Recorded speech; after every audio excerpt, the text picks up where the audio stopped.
Mi hija Valentina tenía apenas 9 años cuando escuchó a mi madre decir algo que ninguna niña debería escuchar de su propia abuela. No entiendo por qué siempre la traes. Ella no es parte de esta familia. Por unos segundos, nadie dijo nada. Valentina estaba de pie junto a la mesa, sosteniendo un vaso de jugo con las 2 manos. La vi bajar la mirada, como si de pronto sintiera que ocupaba un lugar que no le correspondía. Mi hermano dejó de comer. Mi cuñada miró su plato. Nadie tuvo el valor de contradecir a mi madre. Yo sentí una rabia enorme, pero sabía que si gritaba, Valentina recordaría los gritos más que cualquier otra cosa. Así que me levanté, tomé su mochila del respaldo de una silla y extendí mi mano. Vámonos, mi amor. Mi madre soltó un suspiro.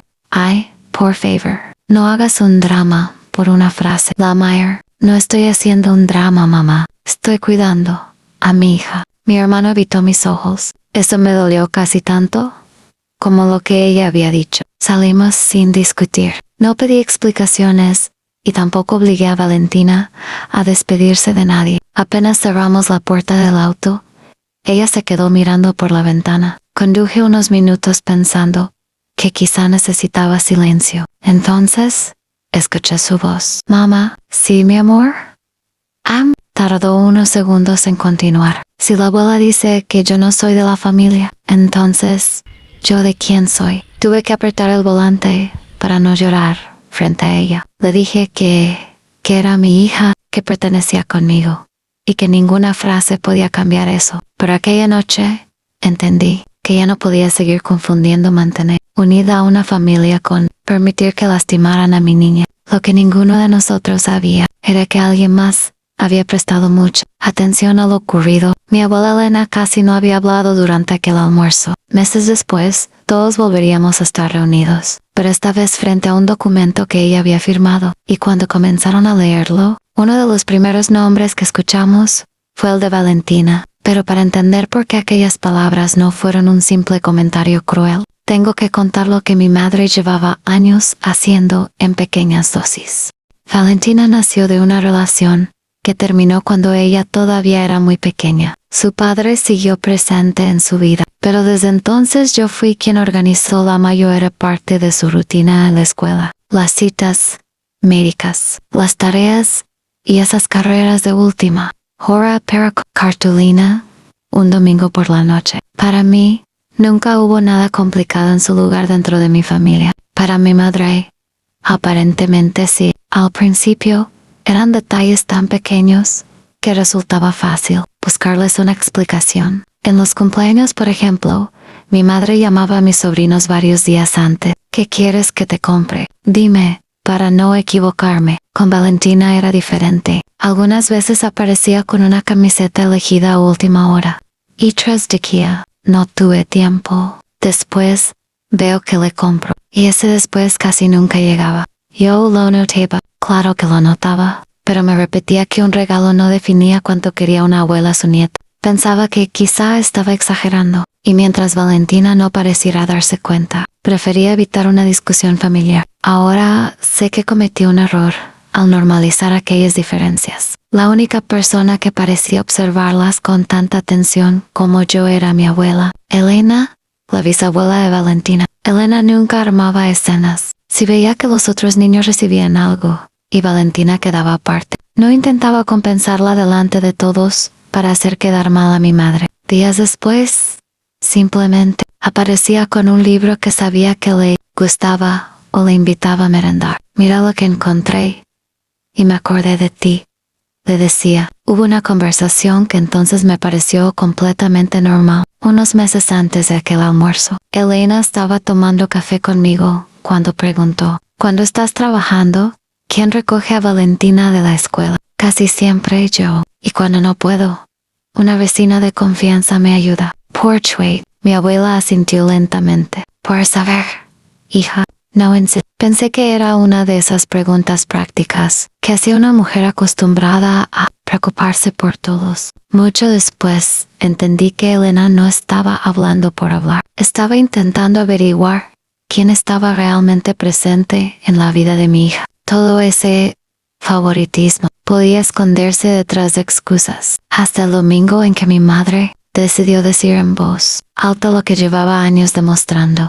Aquel domingo estábamos celebrando el cumpleaños de mi sobrino. No era una gran fiesta en comida hecha en casa, un pastel de chocolate y algunos regalos sobre una mesa pequeña. Durante la primera hora, todo pareció normal. Valentina había pasado parte de la mañana haciendo una tarjeta para su primo. Había dibujado a los dos tomados de la mano y escrito con letras de colores: «Feliz cumpleaños. Te quiero mucho». Mi sobrino la abrazó cuando se la entregó. Por eso, lo que ocurrió después resultó todavía más difícil de entender. Cuando terminamos de comer, mi madre quiso tomar una fotografía. «Vengan, pónganse todos aquí». Valentina se levantó junto con sus primos, pero mi madre hizo un gesto con la mano. «Primero quiero una de la familia, solo de los de siempre». Sentí algo extraño en el estómago. «¿Qué significa los de siempre, mamá?» Ella me miró como si la estuviera obligando a explicar algo evidente. «Tus hermanos, sus hijos, nosotros. Valentina también es tu nieta». Mi madre suspiró, y entonces dijo exactamente lo que después intentaría reducir a una frase: «No entiendo por qué siempre la trae. Ella no es parte de esta familia». Valentina estaba suficientemente cerca para escuchar cada palabra. Mi hermano intervino enseguida. «Ya sabes cómo es mamá. No conviertan esto en una pelea, Lohmeyer. Que mamá sea así no significa que mi hija tenga que soportarlo». No levanté la voz. Tomé la mochila de Valentina y le pedí que viniera conmigo. Mi madre comenzó a decir que yo estaba exagerando, pero antes de salir me detuve. «No voy a discutir delante de los niños, pero Valentina no volverá a un lugar donde la hagan sentir como una invitada incómoda». Fue entonces cuando miré hacia el comedor. Mi abuela Elena seguía sentada. No defendió a mi madre, tampoco empezó una discusión, simplemente la observaba. Conocía esa mirada. Elena la ponía cuando alguien decía algo que ella quería recordar exactamente. En ese momento pensé que estaba decepcionada. Mucho después, entendería que había algo más. Salí con Valentina y cerré la puerta detrás de nosotras, sin imaginar que aquella conversación estaba lejos de terminar. Aquella noche pensé que el problema sería convencer a Valentina de que no creyera esas palabras. Pero mi teléfono empezó a llenarse de mensajes. Esa misma noche, cuando Valentina por fin se quedó dormida, revisé mi teléfono. Tenía 17 mensajes nuevos en el grupo familiar. Una tía había escrito: «No debiste irte así. Era el cumpleaños del niño». Otra persona añadió: «Estas cosas se hablan entre adultos. Estás separando a la familia por orgullo». Lo curioso era que casi todos discutían mi reacción. Muy pocos mencionaban lo que mi madre había dicho delante de una niña de 9 años. Luego llegó un mensaje privado de mi madre: «Algún día Valentina tendrá que entender que los vínculos no se pueden forzar». Lo leí 2 veces. Tomé una captura y guardé la conversación. No porque estuviera preparando una venganza. Simplemente no quería que, semanas después, alguien me convenciera de que yo había entendido mal. Y, sobre todo, no se lo mostré a Valentina. Ella ya había cargado con suficiente. A la mañana siguiente, llamó mi hermano. «Mira, sé que mamá estuvo mal», me dijo. No debió decir eso delante de Valentina. Por un instante, pensé que finalmente iba a apoyarme. «Pero, Acadio, también creo que deberías disculparte por haberte ido así. Dejaste a todos incómodos. ¿Y qué querías que hiciera? ¿Hablarlo después?» Ella lo dijo delante de mi hija. Yo tenía que actuar delante de mi hija. Se quedó callado. Entonces le aclaré algo que también necesitaba escuchar yo misma. «No estoy pidiéndote que elijas entre mamá y yo. No quiero bandos. Solo estoy decidiendo en qué lugares estará mi hija. Y donde la humillen, no estará». Terminamos la llamada sin resolver nada. Esa tarde sonó nuevamente mi teléfono. Era mi abuela Elena. Después de preguntarme cómo estaba Valentina, hizo una pausa. «Quiero preguntarte algo, y necesito que seas sincera conmigo». «Claro». Su voz cambió. «Tu mamá siempre habla así de Valentina cuando yo no estoy cerca». La pregunta me dejó en silencio, porque Elena no me estaba preguntando por aquel domingo. Me estaba preguntando si existía un patrón. Y, por primera vez, comprendí que quizá ella había notado mucho más de lo que yo imaginaba. Esa pregunta de mi abuela fue la primera señal de que aquella historia ya había dejado de ser solamente entre mi madre y yo. 2 días después fui a ver a mi abuela Elena, fui sola. Valentina se quedó con una amiga de confianza porque no quería sentarla frente a 2 adultas a escuchar una lista de todas las veces que alguien la había tratado diferente. Ella necesitaba sentirse querida, no convertirse en testigo del conflicto. Elena preparó café y durante varios minutos hablamos de cualquier cosa menos de mi madre, hasta que dejó la taza sobre la mesa. He estado pensando en tu respuesta. Entonces comenzó a mencionar cosas que yo ni siquiera sabía que había notado. Recordaba una ocasión en que mi madre ayudó a mi hermano a pagar una actividad extracurricular de sus hijos. Cuando, meses después, yo comenté que estaba ajustando gastos por una actividad escolar de Valentina, mi madre había dicho, bueno, esas son cosas que te corresponden a ti. Yo no le había pedido dinero, pero Elena había recordado la diferencia. También recordó Navidades, invitaciones y pequeños comentarios que por separado parecían insignificantes. Me convencí de que era mejor no intervenir, admitió. Pensaba que mantener la paz era no alimentar discusiones. La miré sin saber qué responder. Y ahora entiendo que a veces el silencio también facilita ciertas cosas. Después me hizo preguntas mucho más prácticas. Quería saber quién cubría los gastos de Valentina, quién podía recogerla si yo tenía una emergencia, y si nuestro hogar era estable. Abuela, estamos bien, le aseguré. No nos falta nada. Elena asintió. Miel, estoy poniendo mis asuntos en orden y necesitaba saberlo. Esa frase me hizo reaccionar. Si estás pensando en dinero por lo que pasó, no quiero eso. No quiero que uses lo tuyo para castigar a mamá, ni quiero que nadie diga que vine a pedirte nada. Elena sostuvo mi mirada. No parecía ofendida, más bien, parecía haber esperado que yo dijera exactamente eso. No te pregunté qué quieres tú. Hizo una pequeña pausa. Estoy pensando qué quiero hacer yo con lo mío. No insistí. Cambiamos de tema y antes, Dior me pidió que no comentara nuestra conversación con nadie. Acepté sin imaginar el verdadero motivo, porque después de aquella conversación, mi abuela hizo algo que ninguno de nosotros conocería hasta mucho más tarde. Durante las semanas siguientes, intenté que la vida de Valentina volviera a sentirse normal. La llevaba a la escuela. Hacíamos la tarea por las tardes y los viernes preparábamos palomitas para ver una película. Seguimos viendo a los familiares que la trataban con cariño, pero dejé de llevarla a reuniones donde sabía que estaría mi madre. Un día, mientras guardaba sus cuadernos, Valentina me preguntó, ¿por qué ya casi no vemos a la abuela? No quería mentirle, pero tampoco cargarla con problemas que correspondían a los adultos, porque a veces los adultos también necesitan aprender a respetar límites, y mientras eso pasa, mi trabajo es cuidar que tú estés tranquila. Pareció conformarse con esa respuesta. Quien sí empezó a estar más presente fue Elena. Llamaba cada pocos días, pero jamás mencionaba el conflicto delante de Valentina. ¿Cómo te fue con la exposición de ciencias?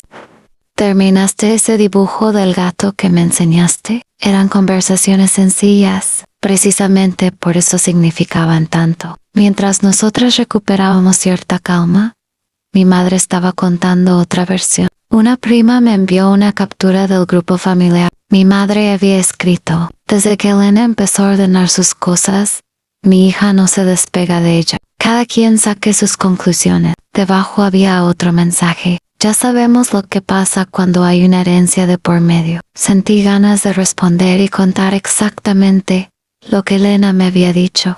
No lo hagáis. Guardé la captura junto con los mensajes anteriores y apagué el teléfono. 3 días después, Elena me llamó. Hablamos un rato y justo antes de despedirse, me preguntó, necesito que me confirmes el nombre completo de Valentina, tal como aparece en sus documentos y su fecha de nacimiento. Me quedé quieta. Ya no parecía una pregunta casual sobre la escuela. Abuela, ¿para qué necesitas eso? Hubo unos segundos de silencio. Entonces respondió con una serenidad que me inquietó más que cualquier explicación. Para dejar las cosas claras, mientras todavía puedo. La respuesta de Elena me dejó inquieta. Así que unos días después, volví a visitarla. Esta vez no tuve que preguntarle demasiado. Ya organicé mis asuntos, me dijo. Fui personalmente y dejé por escrito lo que quiero que ocurra con mis cosas cuando yo falte. Sentí un nudo en el estómago. Abuela, no me gusta escucharte hablar así. A mí tampoco me encanta, respondió con una sonrisa. Pero tener miedo de una conversación no evita que algún día sea necesario. Entonces confirmó lo que yo empezaba a sospechar. Había dejado instrucciones específicas relacionadas con Valentina. No me dijo cuánto, ni de qué se trataba exactamente. ¿Qué hiciste? Lo que consideré correcto. Pero necesito saber si esto va a provocar un problema. Elena negó con la cabeza. Cuando corresponda, lo sabrás. Mientras tanto, quiero seguir siendo tu abuela. No una herencia esperando a ocurrir. No volví a preguntarle sobre una carpeta que tenía junto a ella. Alcancé a ver unas hojas con fechas escritas a mano. Elena explicó que había anotado algunas reuniones y conservado ciertos mensajes familiares que le habían enviado. No estaba reuniendo pruebas para atacar a nadie. Tengo 78 años, dijo. Mi memoria ya no merece toda mi confianza. Si tomo una decisión importante, quiero recordar por qué la tomé. De alguna manera, mi madre se enteró de que Elena había estado organizando documentos, y entonces ocurrió algo difícil de ignorar. Empezó a visitarla con mucha más frecuencia. Le llevaba comida, la llamaba cada mañana. Incluso canceló un compromiso para acompañarla a una cita. No había nada malo en esos gestos por sí mismos. Lo extraño era que aparecieran todos al mismo tiempo. Elena también lo notó. Una tarde me dijo, qué curioso cómo algunos recuerdan que somos familia cuando creen que pueden perder algo. No respondí, no quería alimentar su desconfianza. Pero pocas semanas después, aquella carpeta y aquellas discusiones dejaron de parecer importante. Elena llevaba tiempo controlándose un problema cardíaco. Hasta entonces había podido continuar con su vida prácticamente normal, pero comenzó a cansarse más y sus médicos tuvieron que vigilarla con mayor frecuencia. Yo todavía pensaba que habría tiempo para hablar de todo aquello con calma, hasta que una madrugada recibí la llamada que nadie quiere recibir. La llamada llegó poco después de las 4 de la mañana. Elena había sido hospitalizada la noche anterior porque le costaba respirar. Los médicos ya nos habían advertido que su corazón estaba más débil, pero yo seguía creyendo que volvería a casa, como otras veces. No, mi abuela murió después de una hospitalización breve, rodeada de tranquilidad y sin una despedida dramática. Aún así, perderla me dejó una sensación difícil de explicar. Durante semanas, había estado pensando en lo que Elena estaba preparando para el futuro, y de pronto habría dado cualquier cosa por poder sentarme otra vez con ella a tomar café y hablar de cosas insignificantes. Nuestra última conversación importante había sido días antes. Me tomó la mano y me dijo, prométeme algo. No le enseñes a Valentina que esto se trata de ganarles a otros. No lo hair. Enséñale a reconocer dónde la quieren. Eso le va a servir más. Después de su muerte, intenté recordar esas palabras. Valentina hizo un dibujo de las dos tomando chocolate y me pidió colocarlo entre las cosas que guardaríamos. De Elena no le hablé de documentos, ni de dinero. Para ella, había muerto su bisabuela. Eso era suficiente dolor. En el funeral, mi madre fue correcta conmigo, aunque distante. Al terminar, se acercó y dijo en voz baja, ahora por fin, habrá que resolver muchas cosas. No pregunté cuáles. Mi hermano fue menos cuidadoso. ¿Sabes cuándo van a decir cómo dejó todo la abuela? No. Why era ver. Yo sabía que Elena había organizado sus asuntos y que había mencionado a Valentina. Nada más. Durante los días siguientes, me concentré en mi hija y en vaciar lentamente algunos cajones de la casa de mi abuela. Hasta que recibimos la comunicación, los familiares involucrados debíamos presentarnos para conocer formalmente las disposiciones que Elena había dejado. Mi madre confirmó su asistencia de inmediato. La noche anterior casi no dormí, no por saber cuánto había dejado Elena, sino porque recordé aquella carpeta, las fechas escritas a mano y su negativa a explicarme lo que había decidido. Entré a aquella oficina pensando que nada de lo que dijera un documento podría cambiar lo ocurrido, pero no estaba preparada para escuchar el nombre de mi hija primero.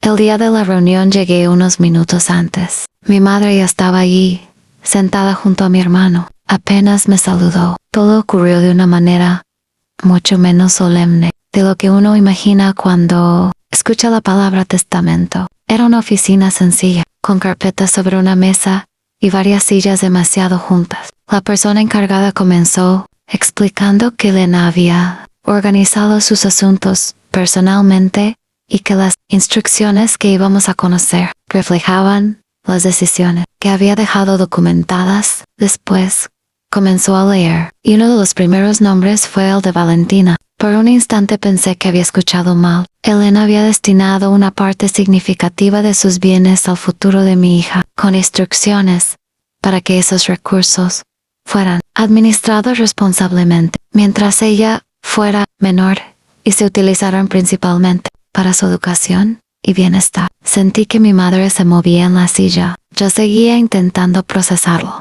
No era un regalo simbólico. Elena había pensado realmente en años que quizá ella sabía que no llegaría a ver. Estudios, necesidades futuras, oportunidades que Valentina tendría cuando creciera. Pero tampoco había excluido al resto. Mi hermano recibió un legado específico. Otros familiares fueron mencionados. Mi madre también recibiría una parte de lo que Elena había dejado, solo que era bastante menor de lo que, por su reacción, parecía haber esperado. Entonces leyeron unas líneas que Elena había pedido conservar junto a sus decisiones. No hablaban de venganza, decían, en esencia, que para ella la familia nunca había sido únicamente compartir un apellido o aparecer en una fotografía. También era presencia, cuidado y la dignidad con la que uno hacía sentir a otra persona dentro de su propia casa. Sentí que se me cerraba la garganta. Recordé a Valentina de pie junto a aquella mesa, sosteniendo su vaso mientras mi madre decía que no pertenecía. Miré hacia ella. Tenía el rostro rígido. Se inclinó ligeramente hacia mí y susurró: «Esto lo hiciste tú». Meses atrás, esas palabras me habrían hecho reaccionar de inmediato.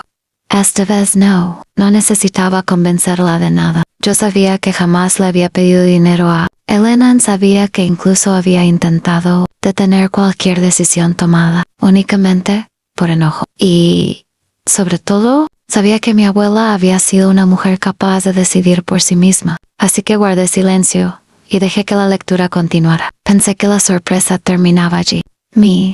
Porque antes de finalizar, nos dijeron que Elena había dejado una explicación adicional sobre cuándo y por qué había tomado aquellas decisiones. Y esa explicación cambiaba por completo la historia que mi madre estaba a punto de contar. Creí que la sorpresa terminaba en aquella cantidad, hasta que nos informaron que mi abuela había dejado una explicación adicional. La explicación adicional era una carta breve escrita por Elena. Cuando comenzaron a leerla, mi madre cruzó los brazos. Yo esperaba encontrar una referencia directa a aquel almuerzo. La había, pero no como imaginaba. Elena había fechado sus primeras decisiones semanas antes de ese día. Sentí un escalofrío. Eso significaba que la frase que mi madre dijo delante de Valentina no había provocado todo aquello. Para entonces, mi abuela ya llevaba tiempo pensando qué hacer. En la carta mencionaba situaciones muy concretas. Recordaba ocasiones en las que mi madre ayudaba sin dudar a mi hermano y a sus hijos. Pero hablaba de cualquier necesidad relacionada con Valentina como si fuera un asunto que no pertenecía a la familia. Mencionaba regalos desiguales, invitaciones y comentarios que ella misma había escuchado. También explicaba por qué me había preguntado quién recogía a Valentina de la escuela. Elena no estaba investigando cuánto dinero necesitábamos.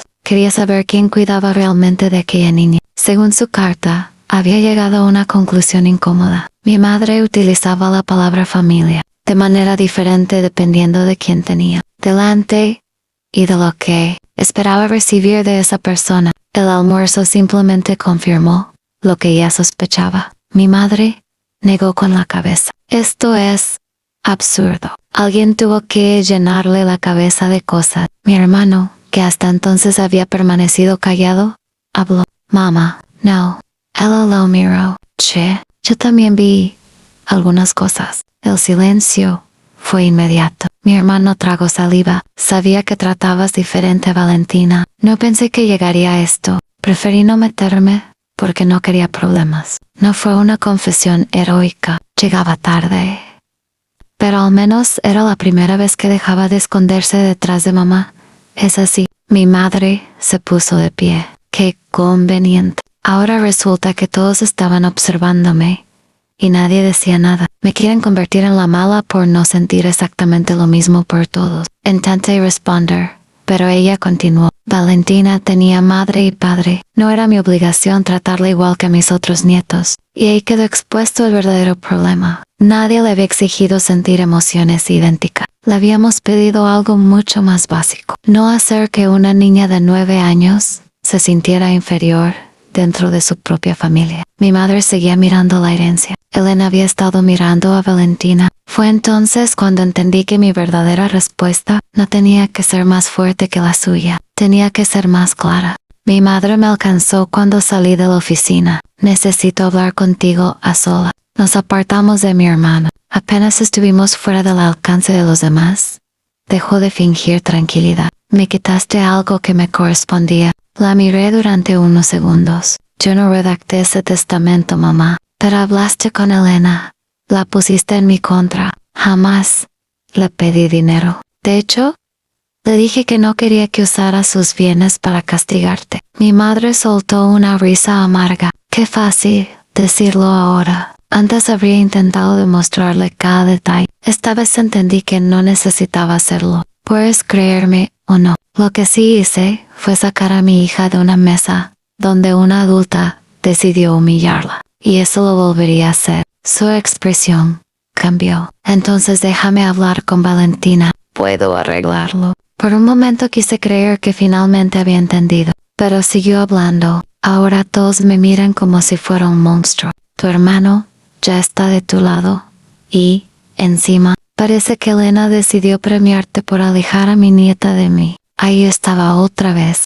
La herencia, lo que otros pensaban de ella. Casi nada sobre cómo se había sentido Valentina. No voy a poner a mi hija frente a ti para que puedas demostrarle algo al resto de la familia, le dije. Si algún día vuelves a tener una relación con ella, será porque aprendiste a respetarla de forma constante, no porque necesites arreglar cómo quedaste después del testamento. Mi madre no respondió, y yo tampoco añadí nada. Poner un límite no requería convencerla de que el límite era justo. Horas después, mi hermano me llamó. Esta vez no dijo, pero debí defender a Valentina aquel día. Vi muchas cosas antes y preferí callarme porque era más cómodo. Acepté sus palabras, aunque también le expliqué que recuperar la confianza tomaría tiempo.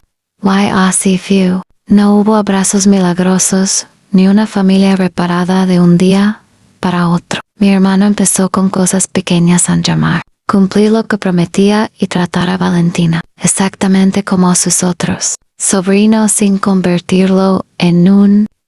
Mi madre, en cambio, siguió a distancia. Por primera vez entendí que una disculpa no abre automáticamente una puerta. Son las acciones posteriores las que deciden si esa puerta puede volver a abrirse. Pero la parte de aquella herencia que más recuerdo no fue lo que Valentina recibió, sino lo que me preguntó cuando finalmente pude explicarle quién había pensado en su futuro.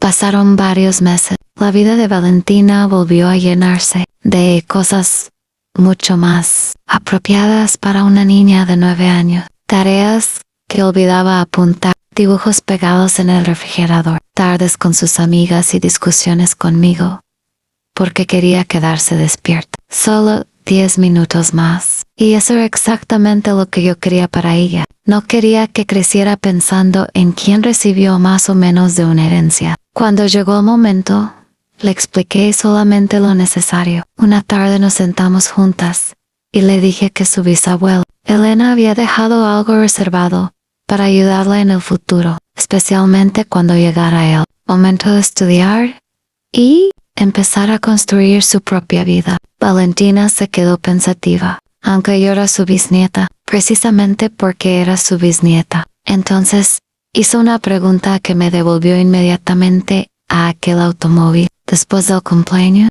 Entonces la bisabuela sí pensaba que yo era de la familia. Sentí el mismo nudo en la garganta, pero esta vez tenía una respuesta diferente. Ella nunca tuvo que decidirlo, mi amor. Para ella siempre lo fuiste. Valentina sonrió y después preguntó si podía ir a jugar. Así de sencillo.